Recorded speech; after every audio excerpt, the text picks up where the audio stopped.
Hello to Conor and hello to Ben, our very special interviewer today. And just to give a little bit of background, Ben Hennessy won a competition that was run by Bandon Soccer Club to interview his idol, Conor Hourihane, a fellow Bandonian. And it's great to have three Bandonians on the screen today to celebrate a taste of Bandon.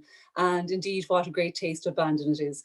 And I also had the pleasure of reading Ben's entry in this competition, and just it was really heartfelt and wonderful, and it gave me a great sense of the type of boy that Ben is, Conor, and that he's prepared to make sacrifices to succeed. So that may be something that he might touch on later. But again, it's wonderful to welcome you and to thank you on behalf of the Taste of Bandon for taking part in today's interview. Tá mór fáilte rót, oes gom gwil gweil go flúir go good cuma, agus tosul gwil sé jarút agut, agus inis tos nóid míid agus is féidir le Ben tos nu leis na ceistena chur. So over to you, Ben, and off you go with your interview, and good luck. Okay. Perfect. Hi Ben, how you doing? You okay? Good. Good. You big. I saw your entry. It was amazing. Well done. I got that sent on to me. It was really good. So well done for that. Okay. So first question. Yeah. So, are you an early bird, and what do you have for breakfast? I'm a very early bird nowadays. I've got a young daughter, so she gets me out of bed very early. Even if I would like a lie-in or not. My wake up time is probably around 7 o'clock in the morning. Sometimes 6:30 if she lets me. And what I have for breakfast, probably a variety of things. I have a bit of porridge some days. Some days I might have some eggs. Some days I might just have some toast, a bit of fruit. So just general kind of mix between them kind of 3 or 4 things I mentioned, really. Okay, good. So this is the one that I like now. What do you miss about your mum's cooking? God, I miss a lot about my mum's cooking. I miss a lot about being back home in general. No, mum obviously fed me well when I was young. So the home comforts of your mum's cooking, and sometimes when she comes over, she might cook for me in my house, which is quite nice and quite a special occasion because we don't get to do it very often anymore. So just the general meals and mum's home comfort is always nice. Okay. So do you have any guilty pleasures like Mars bars or a Big Mac? I can't be letting out my secrets, God. No, I'm only joking. Yeah, of course, God. I'm only human like yourself. Of course, I like a bar of chocolate. Of course, I like a takeaway now and again. I'm a fan of a cup of tea and a couple of biscuits, or a cup of tea and a little bit of chocolate, to be honest with you, at night time, maybe in front of the telly after my daughter's been put to bed, an hour to relax. So, yeah, a cup of tea. Oh, softer cutting out there. Oh dear. You're doing great, Ben. Anyway, fantastic questioning. Hopefully, Conor will be back on soon. Are you back, Conor? Yes, Gillian, yeah. You're back. Good. No, you're back. All right. Sorry. Yeah. Sorry. Yeah. Go on. Did you hear anything I said there? The tea and biscuits we did. Yeah. Okay, Ben. I like the tea, but everything else I don't really like. No, you don't like it? Fair play. You're a huge sacrifice. I like to hear it. So if you have a big match, how do you eat in preparation?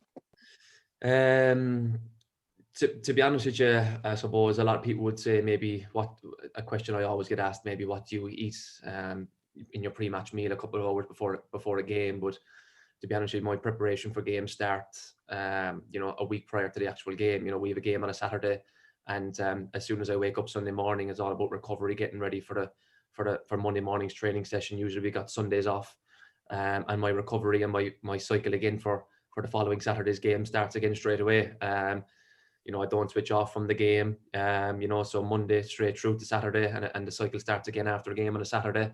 So it's not just about kind of what you eat a couple of hours before a game, because, your preparation has to start a lot earlier than that.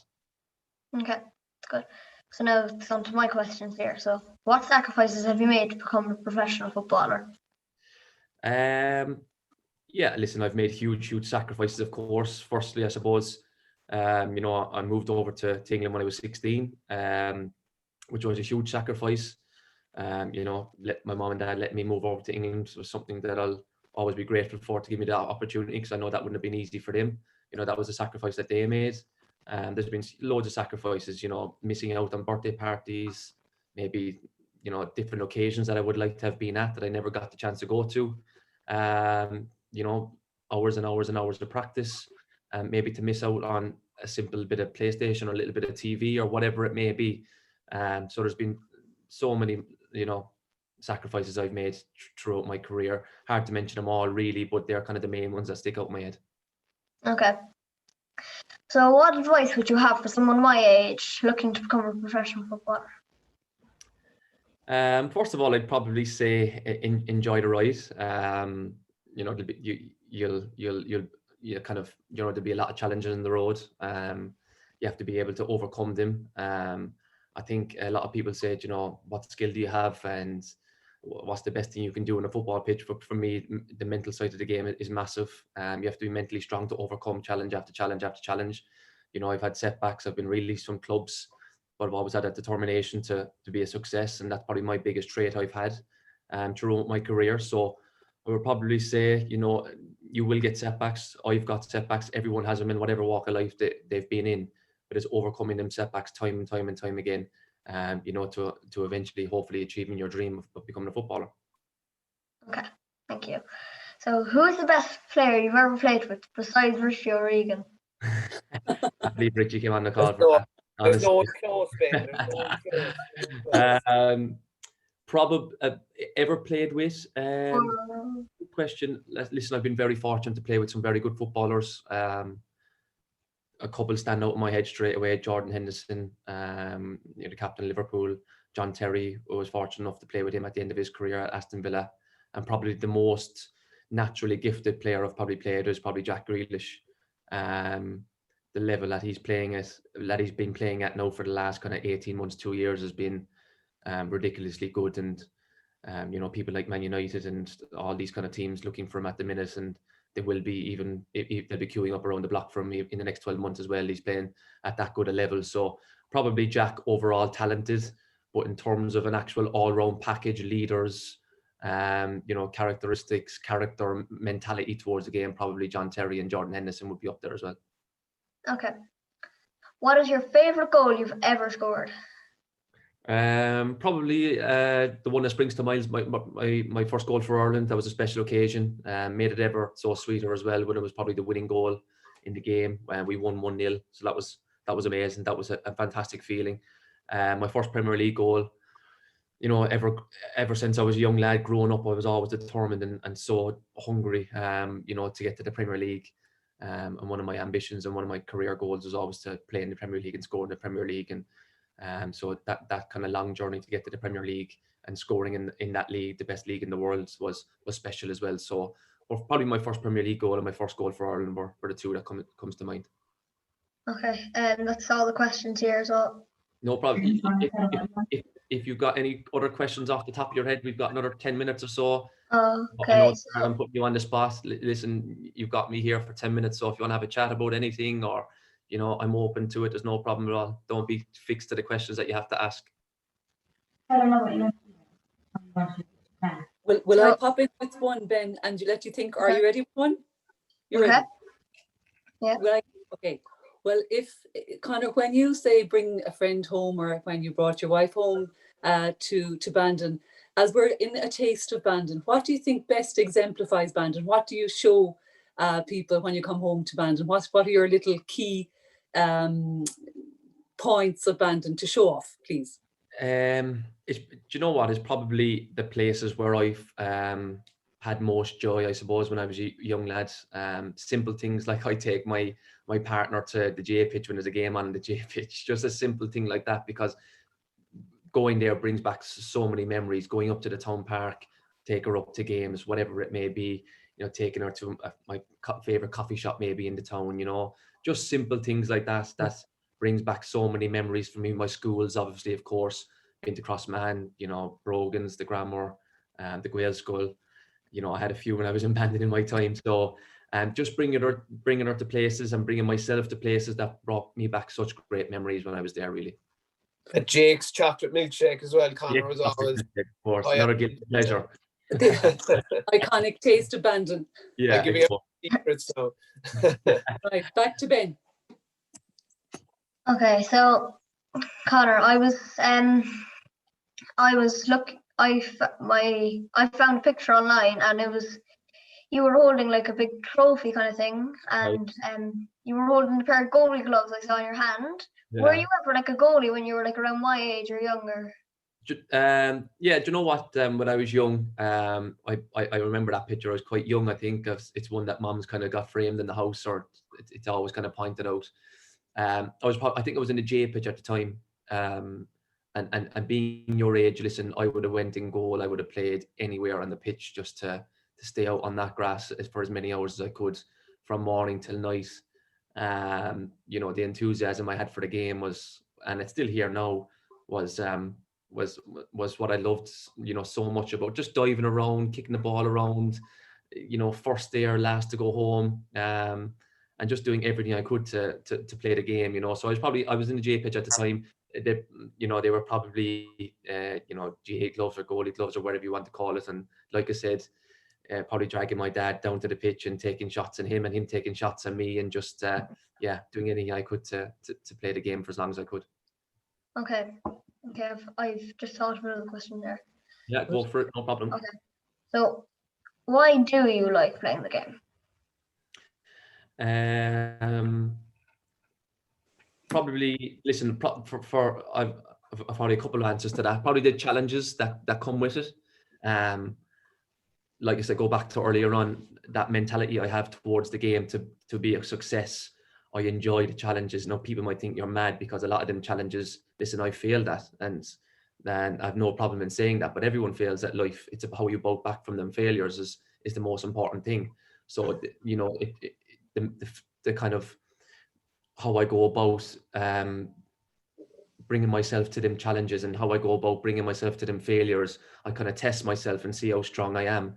And that's what I like about the kind of, proving people wrong as well. People that maybe released me or didn't tell me I was good enough for certain levels. They've always things that I've always strived to do. Prove people wrong along the way, saying one man's opinion is not going to put me down. Always striving to make that opinion wrong. So, and then on top of that, it's the joy that the games brings to me in general. Being lucky enough to be a professional footballer, training every single day, even though it's really, really tough. Playing in front of huge crowds. I know at the minute, obviously, with the life we're living in, the crowds aren't there, but hopefully they'll be back before long.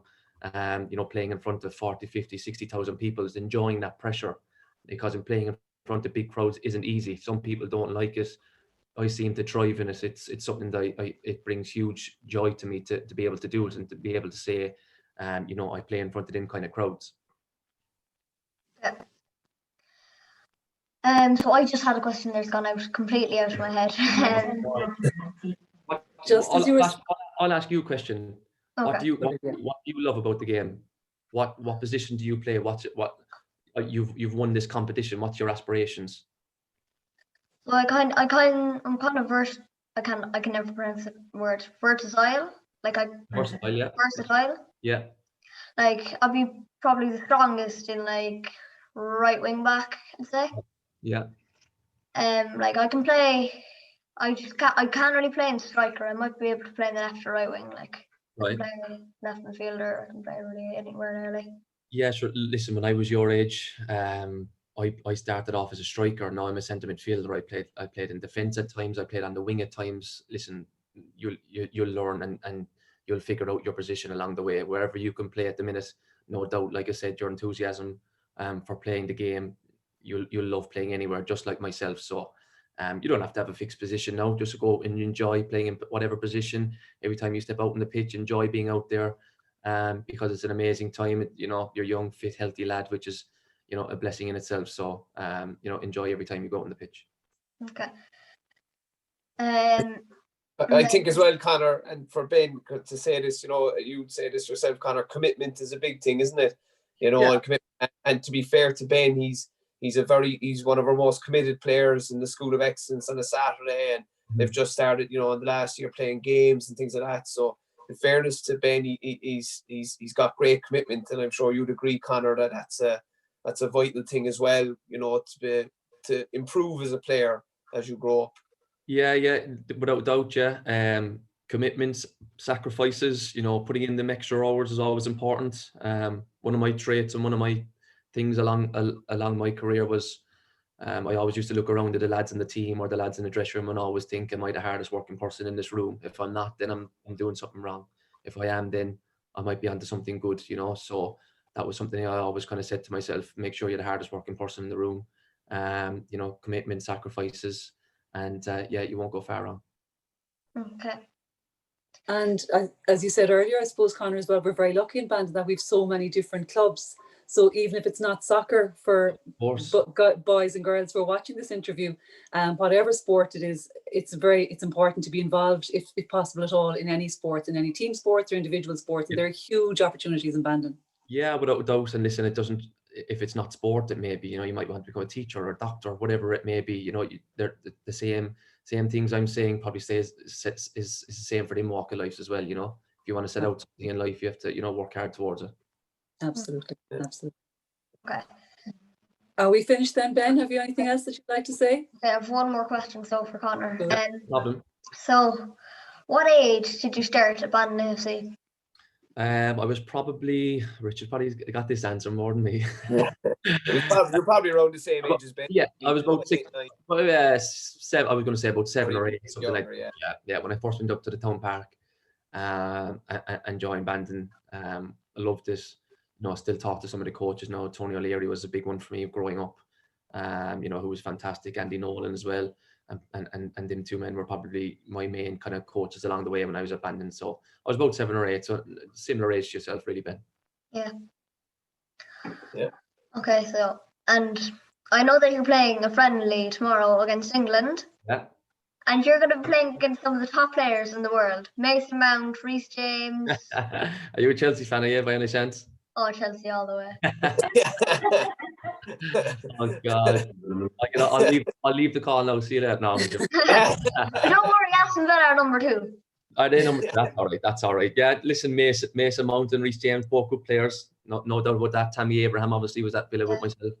Another good player as well. So, who's your favourite player on the Chelsea team? If you had to pick one. Christian Pulisic, I'd say. Yeah, good player. He's a very good player, all right, isn't he? Yeah, I think you're looking strong this year, Chelsea.